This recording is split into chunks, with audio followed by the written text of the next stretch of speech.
Shabbat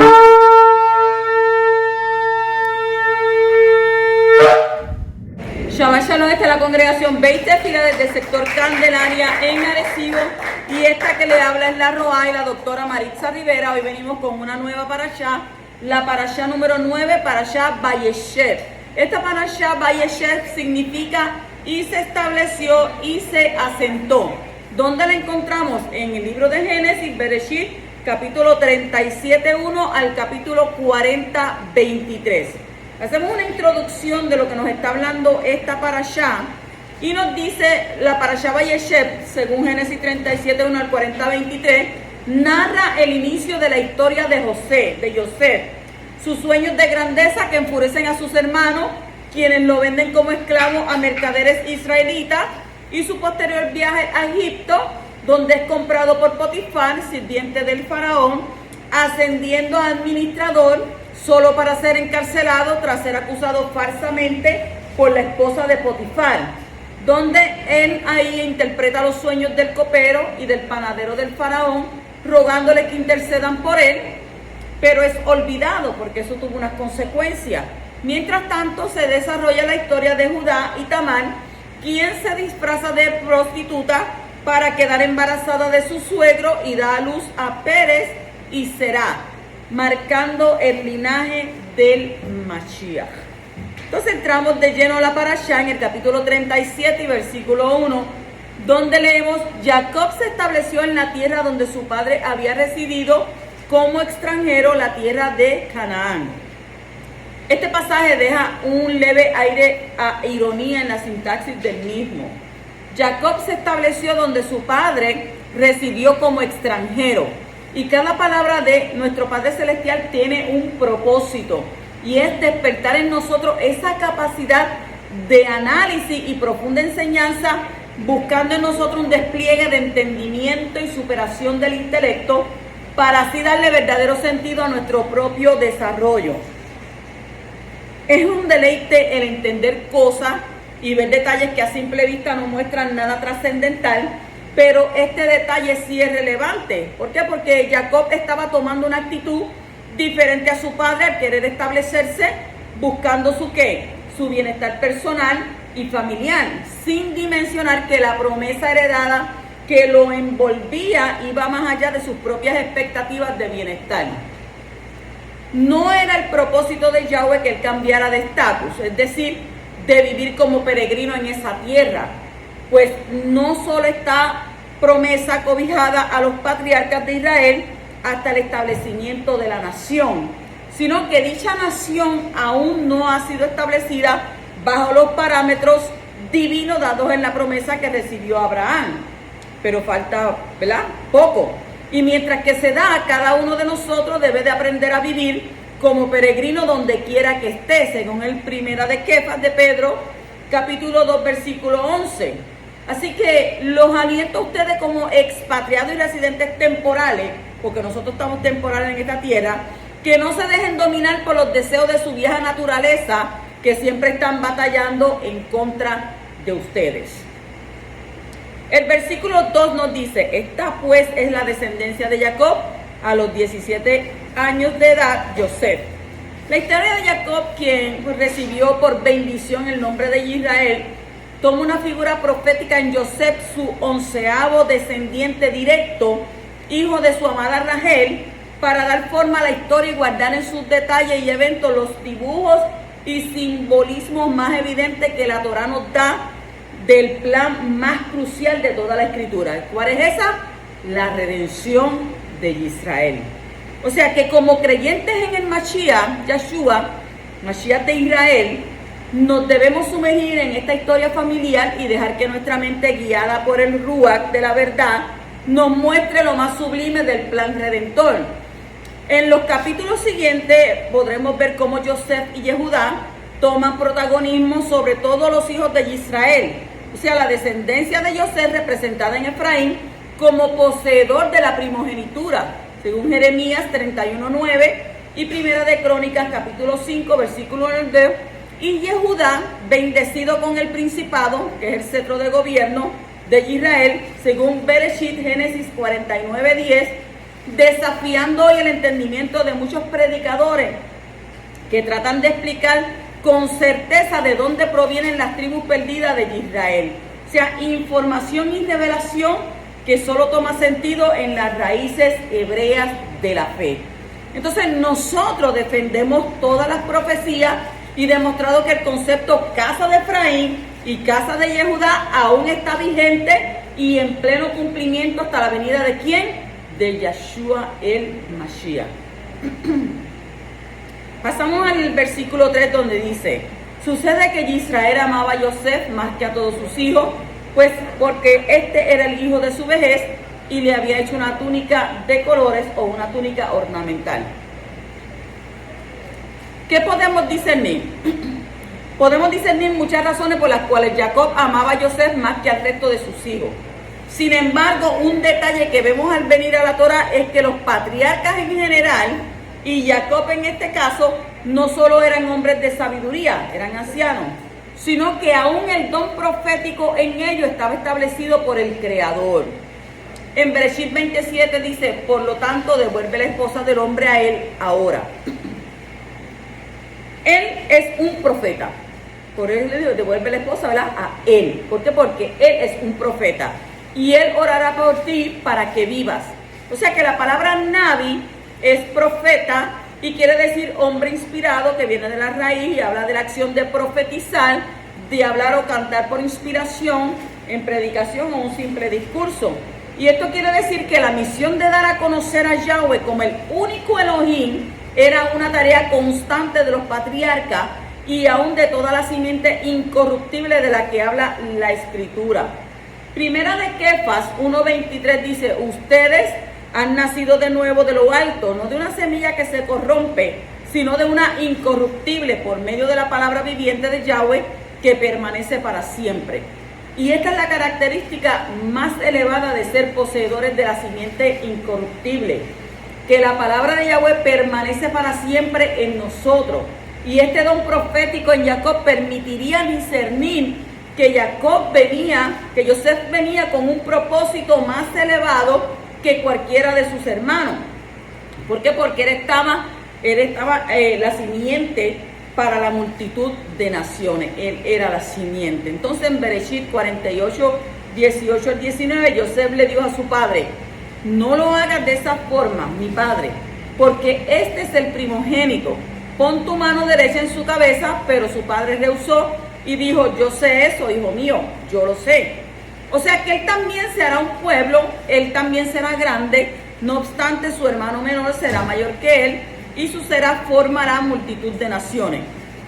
La importancia en el propósito de vida en Yosef estaba enmarcado de igual forma en un profundo amor por parte de su padre. Amor que estaría vigente sin importar los duros acontecimientos y que se mantendría intacto hasta el verlo ¿de qué? De regreso. O sea, como hoy nosotros, descendientes de Efraín, estamos convencidos que el infinito amor de nuestro Padre Abacados Yahweh estará con nosotros hasta la restauración de todas las cosas y nuestro regreso a casa. Y un acto de gran importancia es el obsequio de la túnica. Le dice la túnica ornamental, pero otras versiones dicen túnica de colores, que ostentaba Yosef como señal de preferencia de parte de su padre, sobre todo sus demás hermanos, y que fue el detalle final que rebosaría la copa de ira y rechazo de todos sus hermanos como individuo despreciable y digno de muerte, para que usted vea hasta dónde llega la envidia. Para que usted vea que usted tranquilo, usted no tiene nada en su mente, usted no está pensando nada negativo de nadie, pero sin embargo tiene enemigos ocultos que le quieren tumbar la cabeza. Y usted en paz. Y los enemigos ahí ocultos acechando, llenos de ira, llenos de rabia, con deseos de coger y matarte, despreciándote. Pero sabemos, ¿verdad?, que tenemos un poderoso que es el cual nos cuida, y dice que no hay nada oculto que no salga a la luz. En el versículo 4 dice: y cuando sus hermanos notaron que su padre lo amaba más que a los demás hermanos, lo odiaron tanto que no podían dirigirle una palabra amistosa. Usted se imagina esa actitud, ni siquiera hablarle porque lo odiaban. Creemos que Jacob cometió el error de demostrar más amor a este hijo más que a los otros. Y no vemos mal el regalo, porque su obediencia era superior a la de sus hermanos. Y él se lo merecía. Lo que está mal es que este regalo no está basado en una recompensa por obedecer, sino por la distinción que hizo su padre para con él. Según Efesios 6:4. Dice que no provoquemos a ira a nuestros hijos, y en el griego dice exactamente no se encolericen con ellos. En otras palabras, no actúen con ellos de la misma manera que ellos son con ustedes, sino que debemos criarlo en madurez, entrenarlo, sustentarlo. Y en vez de airarnos, debemos responder con sustento y entrenamiento personal y enseñarle a ofrecer amor. O sea que el castigo no debe estar lleno de ira, sino de amor. ¿Por qué? Porque la disciplina que busca Yahweh es tutoría, educación y corrección. O sea, debe llevar instrucción y amor. Además, debe de llevar amonestación de Elohim, reprensión o advertencia. Y ante todo castigo debe haber una advertencia que le dice al hijo el por qué se le va a disciplinar. Y así sabe que en lo que desobedeció. Entonces, esta advertencia es de Yahweh y se le debe enseñar que es a Yahweh quien desobedece y las leyes que quebranta son las de él. Y al mostrarle la Torah y que la quebranta, aprende a obedecerla. Y por otro lado, debemos recompensarlo cuando obedezca y a todos los hijos por igual. Un regalo material no es necesario. Un abrazo, un beso, una caricia o unas palabras de aprobación son mucho más importantes. O sea que el pasaje anterior debe impulsarnos a nosotros como padres a prestar más atención a la forma en que ejercemos nuestro papel paternal sobre la vida de nuestros hijos.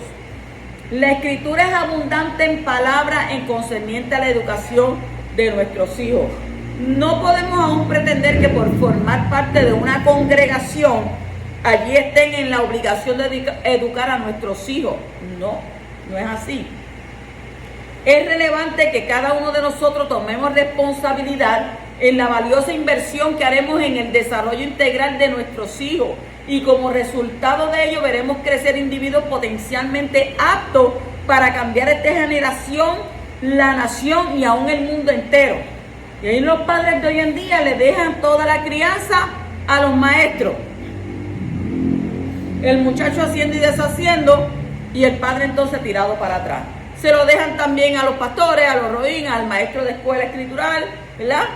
Pero no, ¿dónde está el educar al muchacho del hogar? Si el muchacho sale de un hogar disfuncional, eso es lo que él va a ir a proyectar donde quiera que él vaya. Así va a ir a actuar donde quiera que él, ¿verdad?, se encuentre. Entonces, retomando el sentido profético del pasaje, este odio entre hermanos es el ingrediente principal en el interminable conflicto entre Israel y las demás naciones.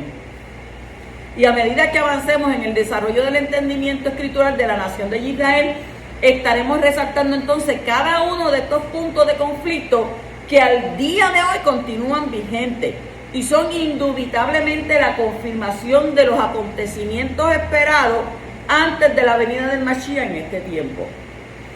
Pasamos al versículo 7 donde dice: nosotros estábamos atando manojos en el campo cuando de pronto mi manojo se levantó, quedó derecho, entonces los manojos de ustedes se reunieron alrededor mío y se postraron. Decirle un sueño como ese, ya que ellos lo odiaban, no querían ni verlo, no, y con la túnica ya pues ya había rebosado la copa. El entendimiento profético se va dimensionando de forma homotética. O sea, es decir, que a medida del avance del conocimiento escritural y más específicamente de Torah, vamos a ver aparte aplicable a la misma vida del Mashiach y su ministerio de redención. Aquí en primera instancia solo podíamos inferir la futura condición de engrandecimiento de Joseph en Egipto y como él sería levantado a tal punto de éxito y poder que todos sus hermanos llegarían a ¿qué? A postrarse delante de él. Y lo tuvieron que hacer. Sin embargo, este panorama va más allá del hecho de ser el salvador de su familia en Egipto. puesto que este Yosef es sombra y figura de aquel que salvaría a su pueblo de los pecados, y al igual que esas gavillas, manojos de trigo, cebada, el Mashiach Yeshua sería levantado en el madero para traer salvación a todos sus hijos. O sea, Yohanan 14:18 dice, yo no los dejaré huérfanos, vendré a ustedes, y así con toda la familia de Israel. Efesios 2:19, así que entonces ya no son extranjeros ni desconocidos, por el contrario, ustedes son conciudadanos con el pueblo de Yahweh y miembros de la misma familia de Yahweh. O sea que esta es la mismísima casa de Efraín, el descendiente primogénito por bendición de Jacob, quien lo adoptó como ¿qué? Como su propio primogénito. Eso lo vemos en Bereshit 48, y además es confirmado en la voz del profeta Jeremías 31:9. Y ellos salieron gimiendo, y yo los traigo de vuelta con consolación, causándolos alojarse por arroyos de agua sobre sendas allanadas, porque yo soy un padre para Israel, y Efraín es mi primogénito. Y así salvarnos de la muerte espiritual por estar inmersos en la sequía de la palabra y sin el espíritu de Yahweh en nosotros, alejados de nuestra verdadera ciudadanía. En lugar de ¿qué? De honra, como su nación fue perdido a causa de nuestro pecado y fuimos dispersados entre todas las naciones de la tierra. El versículo 8 dice, y lo odiaron aún más por lo que decía. Yeshua también fue odiado entre sus hermanos a causa de sus palabras. Yohanan 15:22-25 dice, si yo no hubiera venido ni les hubiera hablado, no tendrían pecado, pero ahora no tienen excusa por su pecado. El que me aborrece también aborrece a mi Padre. Si yo no hubiera hecho entre ellos obras como ningún otro las ha hecho, no tendrían pecado. Pero ahora las han visto y aún así nos han aborrecido tanto a mí como a mi Padre. Pero esto sucedió para cumplir la palabra que está escrita en la Torah de ellos. Sin motivo me aborrecieron. El 9, el sol, la luna y 11 estrellas. Esto es una visión profética del reino milenial, donde al inclinarse el sol ante Yosef, que es un tipo del Mashiach, realza el hecho de que la luz que iluminaría en la segunda venida es la de él, no la del sol. Y este cederá su luz para dar paso a un resplandor superior, Apocalipsis 22:5. O sea, el sol fue puesto para dominar, según Génesis 1:16, el día. Iba a iluminar el día, pero la luna para dominar en la noche. El fin de los tiempos estará anunciado por momentos en que la luna y el sol declinarán en su luz, o sea, en su poder. Ezequiel 32:7, Joel 2:10, Matitiyá 24:9. O sea que las estrellas representan ¿a quién? A los hijos de Israel que se han de postrar como los hermanos de Yosef ante el Mashiach en el día final. Filipenses 2:10. El sol y la luna hacen referencia a los padres de Yosef, Israel y Rachel. Nadie es mayor que el Mashiach. Yohanan 8:53-58. Y este verso va más allá en el futuro. ¿Por qué? Porque Rachel no se postrará ante Yosef porque ella ¿qué? Ha muerto. Entonces hay un alto contenido profético en toda la historia de Yosef. El versículo 11 dice, sus hermanos tenían celos de él. Este texto fue tomado de la versión Kadosh para hacer el respectivo paralelo profético en la misma versión con el pensamiento de Pilato, según Matityahu 28:17, porque dice, porque él entendía que por celos le habían entregado. ¿Ven? El 37, versículos 12 al 22, en esta aliyá, Yosef tiene una misión, un recorrido y tiene un propósito, el cual presentaremos como un corto viaje de redención. Mientras que Yosef salía de un lugar y hacía un recorrido para llegar donde sus hermanos y llevar bienestar, o sea, llevar shalom, podemos apreciar increíbles paralelos con el Mashiach Yeshua y su plan redentor. Esperemos verla ser lo suficientemente clara con esto. El versículo 13 dice, ven, te voy a mandar a donde ellos. Y él respondió, estoy listo. Iniciamos este fascinante recorrido en el valle de Hebrón, cuando su padre Jacob lo envía a donde sus hermanos estaban ¿con qué? Con los rebaños. Hebrón es la sede de asociación y este lugar representa una sociedad y un propósito común de dos partes, o sea que el dueño de los rebaños y el heredero de los mismos. El 14 dice, y él le dijo, ve a ver cómo están tus hermanos y cómo le va a los rebaños y vuelve a informarme. Así que lo envió desde el valle de Hebrón cuando llegó a Shehem. En este pasaje resaltaremos los conceptos cómo están y cómo les va. O sea, palabras directamente asociadas con bienestar que pertenecen al vocablo hebreo Shalom. Joseph sale de ¿qué? Sale de Hebrón. ¿En busca de quién? Del Shalom de sus hermanos y rebaño. Y este recorrido manifiesta de forma explícita tres lugares: Hebrón, Shehem y Dotán.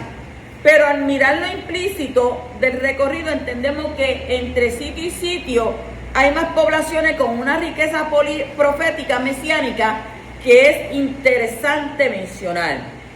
De Hebrón a Dotán tenemos el siguiente recorrido. Hebrón, que es sede de asociación, lugar de donde lo envía su padre. Betlehem, que es la casa del pan o del lejen, lugar de nacimiento de Yeshua. Jerusalén o Jerusalén, dual, rara vez o fundado en Shalom. Betel, que es casa de Elohim, puerta del cielo. Y Shiloh, que es tranquilo, apodado y dado al Mashiach. Shehem es espalda entre los hombros para cargar. Y Dotán, dual, caldeizante e incierto. Entonces empezamos aquí. Número 1. Al salir de Hebrón, sede de sociedad, donde su padre lo envía con un propósito específico y su primer punto de llegada, por así decirlo, y sin ningún ánimo de forzar los pasos proféticos, simplemente haciendo notar la grandeza e importancia de cada elemento que la Torá nos muestra como sombra y figura de lo que había de venir. Número 2, llega a Betlehem, casa del pan, y ni más ni menos que el lugar donde el verbo se hizo carne. Yohanan 1:14, Elohim fue manifestado en carne. Primera de Timoteo 3:16, en tiempos donde todo judío debía estar en su tierra para ser contado en donde, en el censo. Lucas 2:4. Así que Joseph, como era linaje y de la casa de David, subió del pueblo de Netzar en Galil al pueblo de David llamado Betlehem en Yahudá. Número 3. Luego pasa por ¿dónde? Por Jerusalén, donde el Mashiach Yeshua cumple con sus parámetros de Torah, que lo confirma como un yahudí observante desde su niñez, presentado en ¿dónde? En el templo, como la Torah lo indica, y claro está, después de haber sido circuncidado al 8º día, lugar de peregrinaje de todo israelita cumplidor de Torah. Yohanan 1:11, él vino a su propia tierra natal y su propio pueblo no lo recibió. Número 4. Y en este recorrido siguiente, parada Betel, casa de Elohim, dice que él hizo ¿qué? Suká entre nosotros. Hizo Suká entre nosotros. Y estas palabras son tomadas de la versión textual Yohanan 1:14. Y aquí se entiende la palabra de Rab Shaul en Colosenses 2:9. Porque en él habita corporalmente toda la plenitud de lo que Yahweh es. Y no solo este simbolismo vemos, Betel también es que puerta del cielo, puerta del Shammai. Y el mismo Yeshua dice en Yohanan 10:9, yo soy la puerta. Si alguien entra por medio de mí, él estará salvo e irá encontrará pasto. Y Joseph en su recorrido pasa por esta puerta en busca de los rebaños. Número 5. Llegando a Shiloh, tranquilo, uno de los apelativos más especiales del Mashiach. La Strong, aparte de este significado, nos lleva a decir seguro, ser prosperado, exitoso, mostrando con esto y sin lugar a ninguna duda la riqueza profética de la Torá y de la vida de Joseph con respecto a nuestro Mashiach Yeshua. Isaías 52:13, que dice: contemplen cómo mi siervo tendrá buen éxito. Él será levantado, exaltado, altamente enaltecido, mientras que la versión BIN lo comparte así. Número 6 dice: he aquí que mi siervo prosperará, será exaltado y elevado a grandes alturas. ¿Dónde se manifestará este exitoso momento y cómo? El siguiente paso de destino en el camino de Joseph en busca de sus hermanos nos va a dar mayor luz. El versículo 14 dice, fue a Shechem. Son tierras específicas de Manasés en los montes de Efraín en tiempos de Yeshua, o sea, Galilea de los gentiles. Y este nombre significa entre los hombros, lugar de carga o espalda. Y bendito es el poderoso Elohim de Israel, quien nos sacó de las coincidencias y nos ha traído a la firmeza de su verdad, o sea, a la Emet, a la Torá. Y este es el lugar de los dos montes, que es Gerizim y Ebal, según Devarim 11, 29 al 32. O sea que este lugar alude a los mismos hombros de Yeshua, donde se cargaron nuestras faltas a la Torá, todos nuestros pecados, y esto es demasiado poderoso. Sobre sus hombros, en su espalda, estaría ¿qué? El éxito de su misión. Eso está en Isaías 53, 4 al 5, y de hecho, Él cargó con nuestras enfermedades, lo dice la Escritura, nuestros dolores, los cuales Él sufrió. Sin embargo, lo tuvimos por castigado, golpeado y afligido por Yahweh Elohim. Pero Él fue herido por causa de nuestros pecados, machacado por nuestras iniquidades, y dice que el castigo de nuestra shalom fue sobre ¿qué? Sobre Él, y por sus llagas hemos sido sanados. Sea así, amén. La bendice en Yohanan 19, 17. Y Él salió cargando su madero hacia el lugar que se llama de la calavera, y en hebreo Gólgota, y este fue el doloroso evento para su éxito al librarnos de todos nuestros pecados. Desde este momento se estableció el triunfo nuestro sobre el pecado, con el objetivo de continuar nosotros. Número 7 dice el recorrido. Vamos a continuar el recorrido que fue dibujado por Joseph, hijo de Jacob, vivido y confirmado en la carne de Yeshua, y ahora delegado con toda su autoridad a cada uno de nosotros para ir en busca de nuestros hermanos. O sea que a Joseph, en su búsqueda y cumplimiento de su misión de encontrar a sus hermanos, se le presenta un hombre que conocía dónde estaban y lo guía al lugar de encuentro. O sea que ese personaje desconocido en la historia hace alusión al profeta Elías. Isaías 43. Una voz clama gritando en el desierto, preparen el camino para Yahweh, nivelen una carretera en el Arabá para los reinos. O sea que el evangelio o la besorá de Juan, presenta un evento donde esta misma desinformación produce inquietud en los círculos religiosos de la época de Yeshua con respecto a Yohanan el inmersor, Yohanan 1:23, Juan 1:23. Él respondió con las palabras de Yeshayá, el profeta: yo soy la voz de alguien que grita clamando en el desierto, enderecen el camino de Yahweh.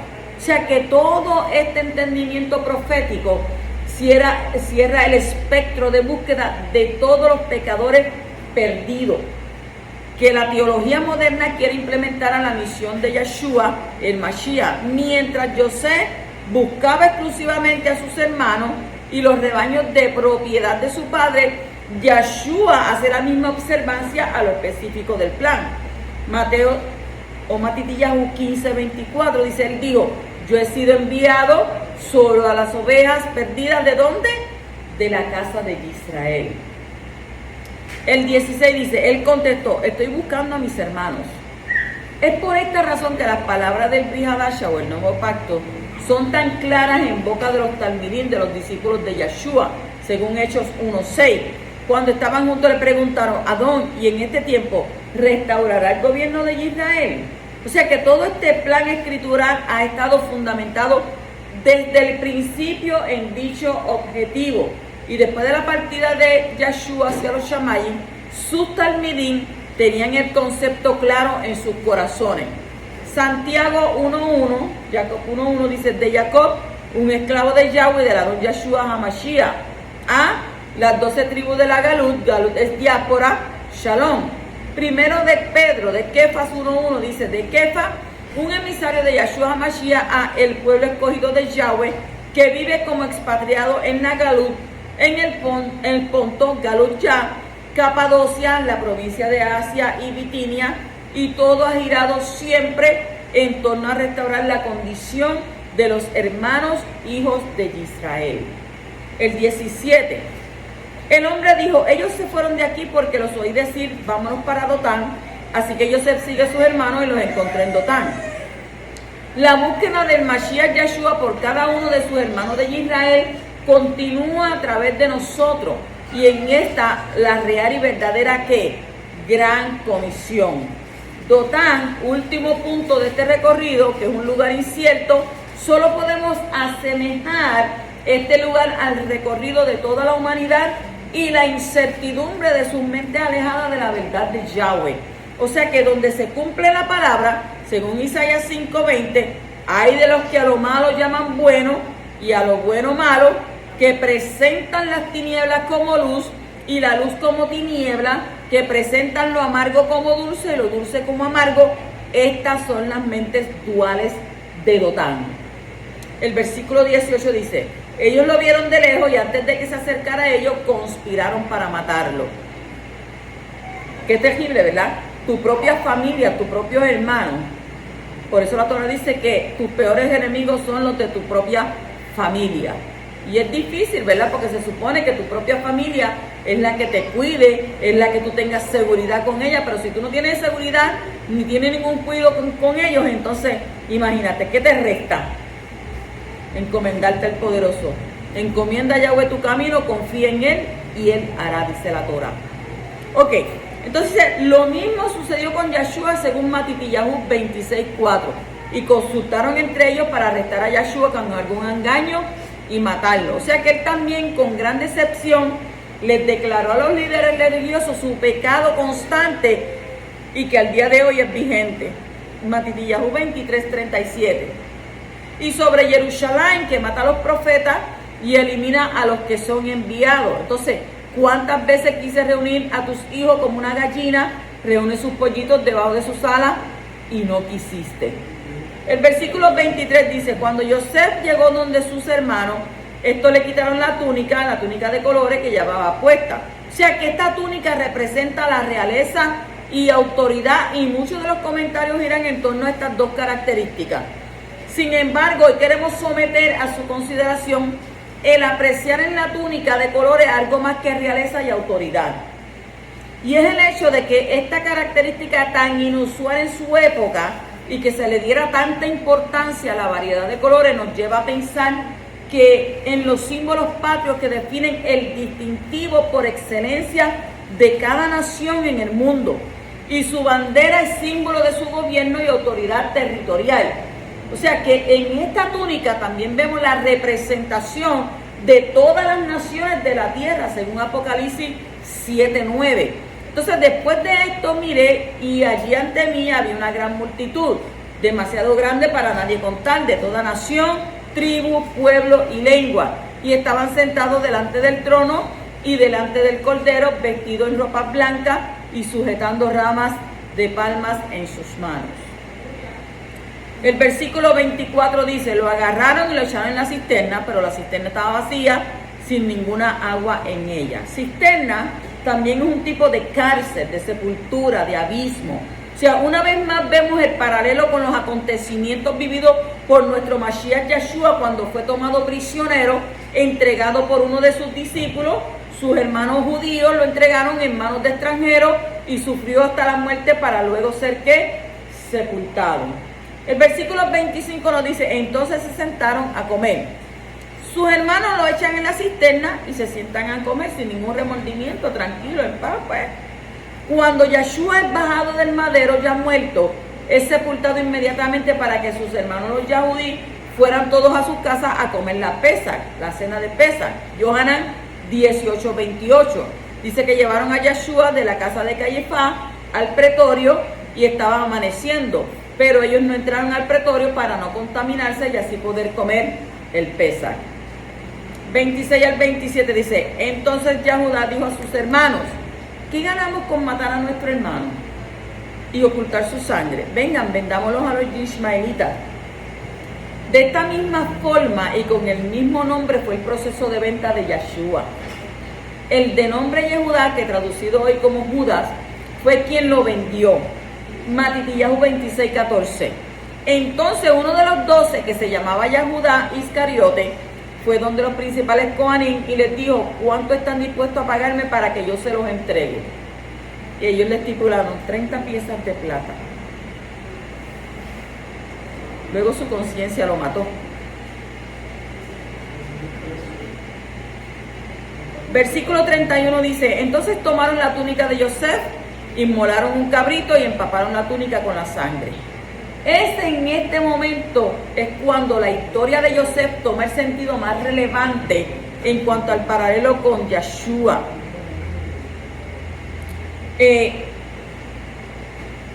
Finaliza, ¿verdad?, la crisis de identidad. ¿Por qué? Porque está mostrando una imagen del Mashiach con una túnica donde estaban, ¿qué?, grabadas las banderas de muchas naciones. Y automáticamente, cuando unimos esta imagen con la túnica de Yosef, ahí entendemos que los hermanos de Yosef, al sacrificar aquel macho cabrío que es mencionado en la Torá para todas las ofrendas de expiación por el pecado, y que se eleva aún más este principio de redención en la fiesta de ¿qué?, de Yom Kippur, cuando este macho cabrío muere para cubrir los pecados de todo Israel. Entonces vemos el acto profético más diciente con respecto a lo que sería la redención del Mashiach Yeshua para todas las naciones. Yohanan 1:29, que dice, este es el Cordero de Yahweh que quita el pecado del mundo. O sea que los hermanos de Yosef sacrifican este macho cabrío, derraman la sangre sobre la túnica de colores, que es la bandera de las naciones, y allí vemos no solo el sacrificio sustituto de un inocente, sino que en este manto empapado de sangre es puesto en las manos de su padre Jacob, quien llora amargamente por su pérdida.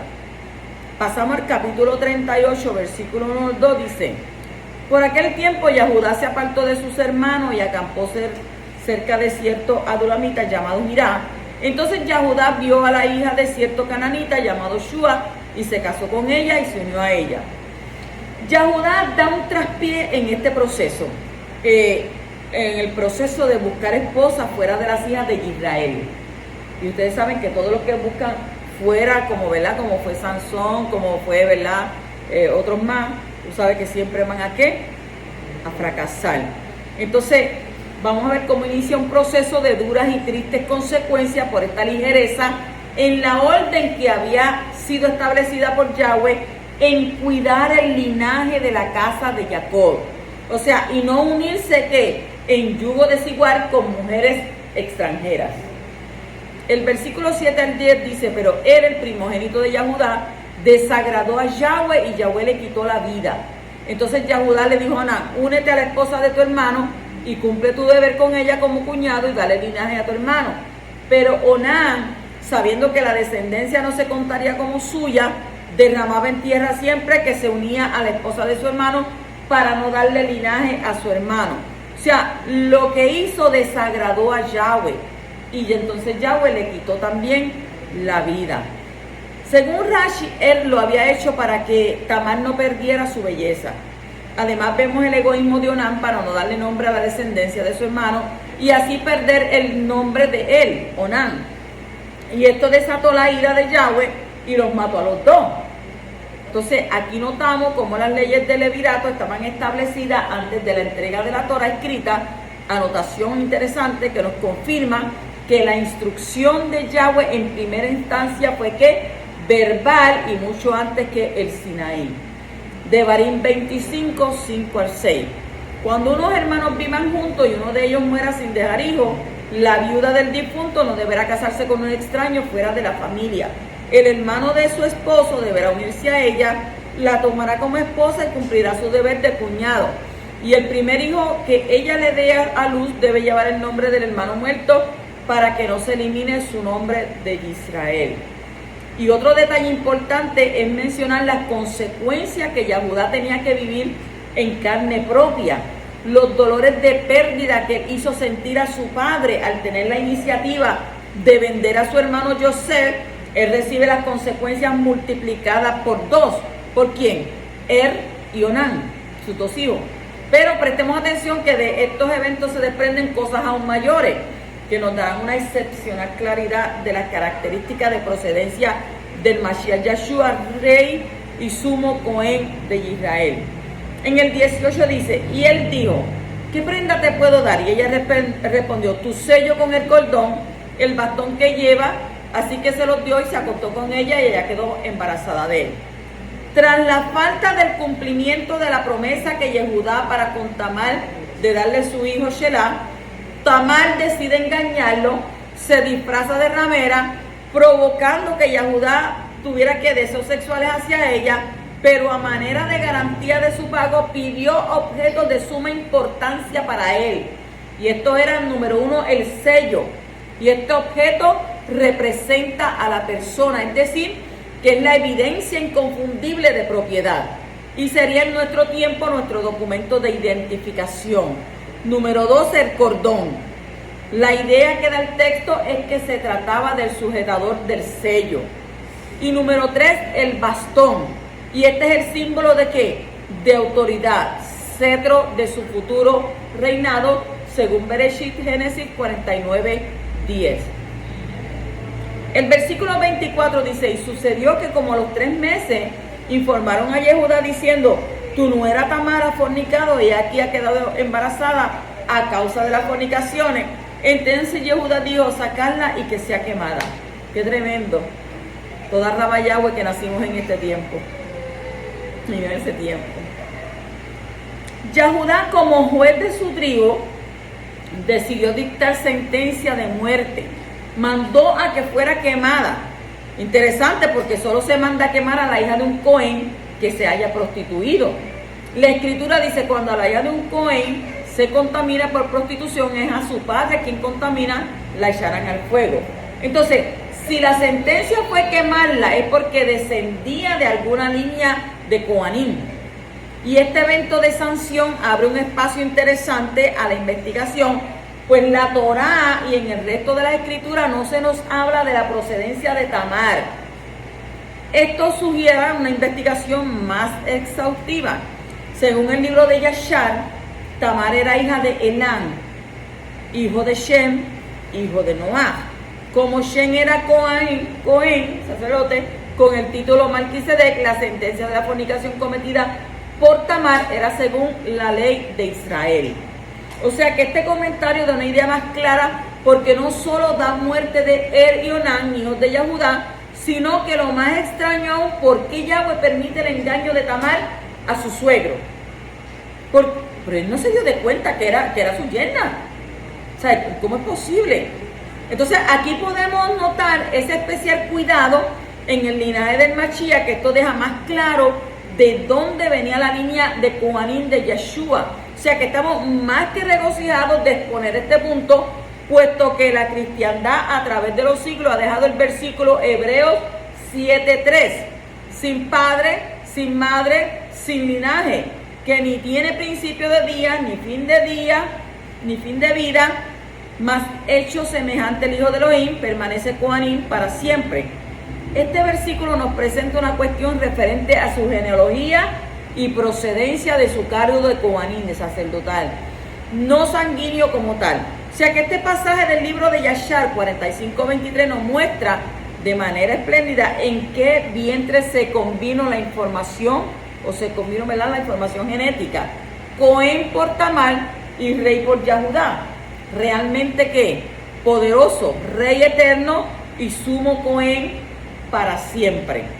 El versículo 25 dice, y aconteció que cuando la sacaban, ella envió a decir a su suegro, del hombre a quien pertenecen estas cosas estoy embarazada. Y añadió, te ruego que examinen y vean de quién es este sello, este cordón y este báculo. Entonces, si continuamos en el mismo orden de ideas, Tamar no era cualquier mujer. Era del linaje de los Coanim, de Shem, de Melquisedec, instruida por su padre, de donde todos los patriarcas recibieron sabiduría acerca de Yahweh, y este Cohen desarrolló un trabajo de maestro y es confirmado por la escritura. Hebreos 7, 1-4, donde dice este Melquisedec, rey de Shalem, un Cohen del Elohim Hailión, salió al encuentro de Abraham cuando éste regresaba de la matanza de los reyes, y dice que ¿qué? Lo bendijo. También Abraham le dio una 10ª parte de todo el botín. Ahora, primero que todo, por traducción de su nombre, él es ¿qué? Rey de justicia, y también rey de Shalem, que significa rey de Shalom. O sea que no hay un registro de su padre, madre, antepasado, nacimiento o muerte, más bien como el hijo de Yahweh. Continúa como Cohen a perpetuidad. Entonces solo piensen qué grande era este hombre. Hasta el patriarca Abraham le dio la 10ª parte de lo mejor del botín. Entonces recordemos que después de sus inesperados duelos y de su prematura viudez, Yehudá la envía nuevamente donde su padre, Bereshit 38:11. Y entonces Yehudá dijo a Tamar su nuera: quédate viuda en la casa de tu padre hasta que mi hijo Shelah crezca, porque él pensó, yo no quiero que él muera también como sus hermanos. Así que Tamar fue y habitó en casa con su padre. ¿Usted se imagina eso? Ella había acabado con todos los muchachos. Versículo 26. Yehudá nos reconoció y dijo: ella es más justa que yo, por cuanto yo no la di por mujer a mi hijo Shelah, y no volvió a tener más relaciones con ella. O sea que Yehudá reconoció su falta al admitir que no le había dado a su tercer hijo como lo había prometido. Y en esos tiempos las promesas tenían que ser, ¿verdad?, ahí. No es como hoy en día, que hoy te prometen algo y pero tú me prometiste, pero eso fue porque estaba en una situación que te tenía que decir algo te tenía que decir. En esos tiempos pasados no eran así. Por eso la Torá dice que es mejor no prometer que prometer y no cumplir, porque Yahweh no dará por inocente al que tal cosa haga. Entonces, fue precisamente de esta unión la que dio lugar a la genealogía de Yeshua, según Matitiyah, Mateo 1:3. Y a través, ¿verdad?, del capítulo 38 de Bereshit es una digresión, figura de dicción que consiste, ¿verdad?, también pasa provisionalmente de este tema a otro. Entonces sabemos que puede haber muchas razones a este cambio intempestivo en la historia de Yosef.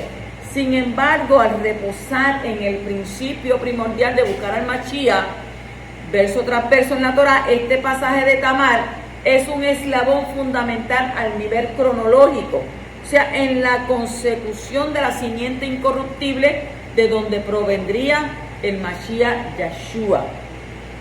Pasamos al capítulo 39, versículo 4, y dice: así encontró Yosef gracia ante sus ojos y llegó a ser su siervo personal, y lo hizo mayordomo sobre su casa y entregó en su mano todo lo que poseía. Cuando nosotros somos fieles a Yahweh por medio del cumplimiento de sus instrucciones, Él nos hace personas de éxito. Potifar reconoció que todo lo que Yosef tocaba, Yahweh lo hacía ¿qué?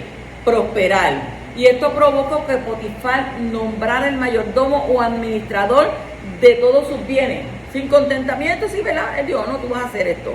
Entonces, para ti también es esta bendición. Devarim 39, Deuteronomio 39. Entonces Yahweh tu Elohim te dará más que suficiente en todo lo que emprendas para hacer. El fruto de tu cuerpo, el fruto de tu ganado, el fruto de tu tierra, todo les irá bien, porque Yahweh una vez más se regocijará en verte que te vaya bien, como se regocijó en tus padres. Amén, y así sea. El versículo 5 dice: y sucedió que desde el tiempo que lo hizo mayordomo sobre su casa y sobre todo lo que poseía, el Creador bendijo la casa del egipcio por causa de Yosef, y la bendición de Abba estaba sobre todo lo que poseía en la casa y en el campo. ¿Qué hizo Yahweh? Yahweh hizo prosperar a Potifar por causa de Yosef. Y esto nos muestra que como siervos de nuestro Creador debemos procurar que nuestro trabajo sea excelente, puesto que lo hacemos como para el Altísimo. Porque dice la Escritura: procuren el bienestar de la ciudad a la cual los he exiliado y rueguen por ella a Yahweh, porque en su prosperidad prosperarán ustedes. Y el Rab Shaul nos exhorta: y todo lo que hagan, háganlo ¿qué? De mala gana. Él mismo dijo: háganlo de buen ánimo, como para Yahweh y no para los hombres, sabiendo que de Yahweh recibirán la recompensa de la herencia, pues le sirven al Mashiach soberano. El versículo 6 nos dice: así que todo lo que poseía lo dejó en manos de Yosef, y con él allí no se preocupaba de nada, excepto del lejen, del pan que comía, y era Yosef de gallarda figura y hermoso parecer. O sea, a él lo vendieron cuando tenía que edad 17 años. Estaba en la flor de su juventud. Un siervo fiel a Yahweh siempre es confiable. Y eso lo vio Potifar claramente. Al punto de que todas sus posesiones las dejó en manos de Yosef. O sea que la presencia y administración de Joseph hacía que Potifar viviera ¿qué? Relajado y despreocupado por su casa. ¿Por qué? Porque él sabía que todo estaba en buenas manos. Entonces, alguien que le es infiel a Yahweh nunca será confiable. Y siempre es la fidelidad la que el Altísimo premia. La palabra nos enseña en Matitiyahu 25:23, su amo le dijo, excelente, tú eres un siervo bueno y confiable, y has sido fiel con una cantidad pequeña, así que te pondré a cargo de una cantidad grande. Ven y únete a la felicidad de tu amo. Qué tremendo, ¿verdad? Si en lo poco eres fiel, dice Abacadosh, en lo mucho te pondré. El versículo 9 dice, no hay nadie más grande que yo en esta casa, y nada me ha rehusado excepto a ti, pues tú eres su mujer. ¿Cómo entonces iba yo a hacer esta gran maldad y pecar contra Elohim? O sea, él no le dijo contra ella o contra Potifar, sino contra quién, contra Abacadosh. O sea que si pudiéramos definir en una sola palabra el carácter de Joseph, sin lugar a duda la palabra sería integridad. Integridad. No hay mucha gente íntegra. Entonces era tanta la integridad de Joseph que pudo huir de la tentación, costara lo que le costara. O sea, siendo fiel a Yahweh, él sería fiel a su amo. Entonces este principio no funciona al revés. O sea que nuestro foco primario de integridad tiene que ser Yahweh primero. Y esta integridad será la herramienta más efectiva para vencer ¿qué? Las tentaciones. Filipenses 4:13, porque todo lo puedo ¿qué? En el Mashiach que me fortalece, según la versión Peshita. El versículo 17 dice, entonces ella le habló con estas palabras diciendo, vino a mí el esclavo hebreo que no trajiste para burlarse de mí. ¡Qué mentirosa! A lo largo de la escritura vemos que la única manera en que los enemigos han tratado de vencer a los hombres de Yahweh ha sido por medio de ¿qué? De la calumnia. Y ejemplos, Daniel, Joseph, entre otros, Yahshua nos dice, felices ustedes cuando los insulte y los persigan y digan toda clase de mal contra ustedes por mi causa mintiendo.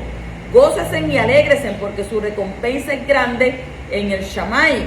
Pues así persiguieron a los profetas que vinieron antes de ustedes. Versículos 20 al 23 dice, de modo que el amo de Joseph lo mandó a la prisión donde estaban confinados los prisioneros del rey. Imagínense si le creyó tanto a la mujer que lo mandó donde estaban los confinados del rey. No lo mandó con los demás, ¿verdad? Que eran sanguinarios. Pero aun cuando estuvo allí en la prisión, Yahweh estuvo con Joseph, fue bondadoso con él y le dio al jefe carcelero una disposición favorable hacia él. El jefe carcelero puso a cargo de Joseph a todos los prisioneros que había en aquella prisión y él era el que dirigía todo lo que se hacía allí. Y el jefe carcelero no supervisaba nada de lo que estaba a cargo de Joseph porque Yahweh estaba con él y en todo lo que él hacía, Yahweh le daba ¿qué? Éxito. A pesar que fue a prisión, Yahweh estaba con él. Y esto puede interpretarse de formas diferentes. Una es que Yahweh lo bendecía porque sabía que había sido injusta su condena, y otra que fue el propósito de Yahweh llevarlo a prisión para formarlo, para pulirlo y ajustar en él todas las características que lo llevarían a cumplir con total perfección el propósito por el cual Joseph había sido establecido, según Matitiyah 5, 11 y 12. Nada de lo vivido en cada uno de nosotros es ajeno a Yahweh, sino que en su infinita sabiduría y en la multiforme variedad de su hanan, de su gracia, en la inefable creatividad que lo caracteriza, toma para hacer de nosotros ¿qué? Instrumentos perfectos para su obra. Filipenses 1:6. Y estoy seguro de esto, que el que comenzó en ustedes la buena obra, la perfeccionará hasta que esté completa en el día del Mashiach Yahshua. Filipenses 1:6 dice, porque estoy convencido de esto, que aquel que inició en ustedes las buenas obras, la perfeccionará hasta el día de nuestro Adón. Aún en los lugares más inesperados y difíciles, el poderoso pone su mano y llegamos a ser ¿de qué? De éxito. El Rab Shaul dice, no que seamos suficientes nosotros mismos como para pensar que algo proviene de nosotros, sino que nuestra suficiencia proviene ¿de quién? de Elohim. Y es por eso que Joseph fue el administrador y hombre de confianza del carcelero. Santiago 1:17, toda dádiva buena y perfecta procede de lo alto, desciende del Padre de las luces, en quien no hay cambio alguno, ni sombra de variación, según la versión Peshita, ¿verdad? El capítulo 40, versículos 6 al 7 nos dice, y Joseph vino a ellos por la mañana y los observó, y aquí estaban decaídos, y preguntó a los oficiales de Faraón, que estaban con él bajo custodia en casa de su Adón, ¿por qué están vuestros rostros tan tristes hoy? Vemos en Joseph amor hacia los demás. En él no había raíces de amargura a pesar de todo lo que le pasó. O sea que así debemos ser los siervos de Yahweh. Debemos preocuparnos por los demás y amar a pesar de todo. Matidillahu 5, 44 al 46 dice, pero yo les digo, amen a sus enemigos, oren por aquellos que los persiguen, e entonces se convertirán en hijitos de su padre en el Shammai. Pues él hace brillar el sol sobre buena y mala gente por igual, y él manda la lluvia al justo y al injusto por igual. Segunda de Corintios 3:5, según Biblia BIN, dice, ¿qué recompensa tiene si solo ama a los que te aman? También los cobradores de impuestos hacen esto. El versículo 8 nos dice, y ellos le respondieron, hemos tenido un sueño y no hay nadie que lo interprete. Entonces José les dijo, ¿no pertenecen a Elohim las interpretaciones? Os ruego que me lo contéis. O sea que Joseph era consciente de que poseía el don de interpretar los sueños. Característica latente en todos los que poseen el llamado profético. No podemos olvidar que los patriarcas eran ¿qué? Eran profetas de Yahweh. Pero era tanta la humildad de Joseph que manifiesta que solamente ¿quién? Yahweh pertenecen ¿qué? Las interpretaciones de los sueños.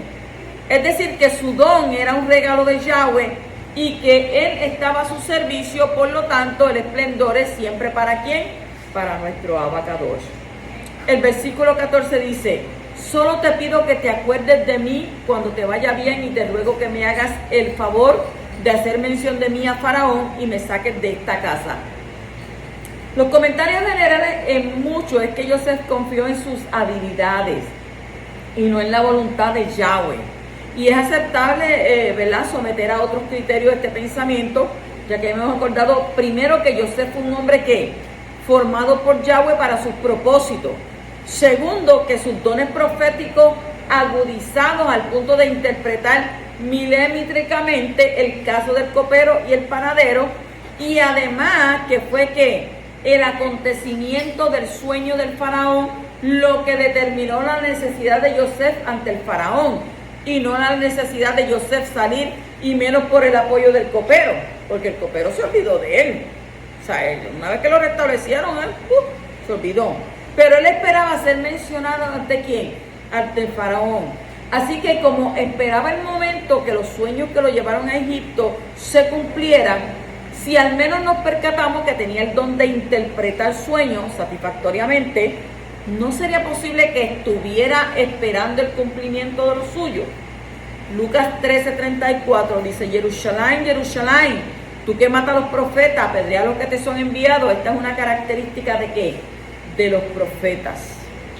El capítulo 40, 20 al 22 seguimos y dice, y sucedió que al tercer día, que era el día del cumpleaños de Faraón, hizo un banquete para todos sus siervos, levantó la cabeza del jefe de los coperos y la cabeza del jefe y de los panaderos en medio de sus siervos.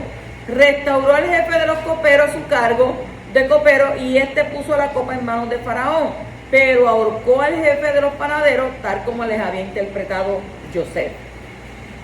La prueba de que la profecía viene de Yahweh es que se cumpla. Pues la escritura dice, si el profeta habla en el nombre de Yahweh y la predicción no se cumple, esa predicción no era la palabra de Yahweh. El profeta la ha expresado presuntuosamente, no le tengas temor. Y esta fue la prueba de que Yahweh había dado la interpretación de los sueños a Joseph, porque todo se cumplió como Joseph lo había dicho. ¿Cómo concluimos esto? No importa dónde estemos, la promesa de ser de bendición se cumplirá en nosotros. El justo prospera en el desierto igual que en el campo fértil. Y aunque provoque celos en nuestros enemigos, Yahweh nos va a prosperar. Estamos destinados a salir triunfantes de toda la calamidad que viene sobre la tierra. Era necesario que, como Joseph, el Mashiach fuera entregado ¿a quién? A los gentiles y a sus hermanos, para que se cumpliesen ¿qué? Los propósitos de nuestro Creador. Así que entiende que aún en los momentos de nuestra vida que están llenos de sufrimiento, llenos de traición, llenos de dolor, llenos de abandono, Yahweh los usa para llevarnos a la posición que Él desea para nuestra vida. Romanos 8:28. Así que te exhorto a que sigas hacia adelante, no importando por el desierto que estés pasando, el poderoso de Israel va contigo delante como lo que eres, como el gigante de Israel. Shabbat shalom.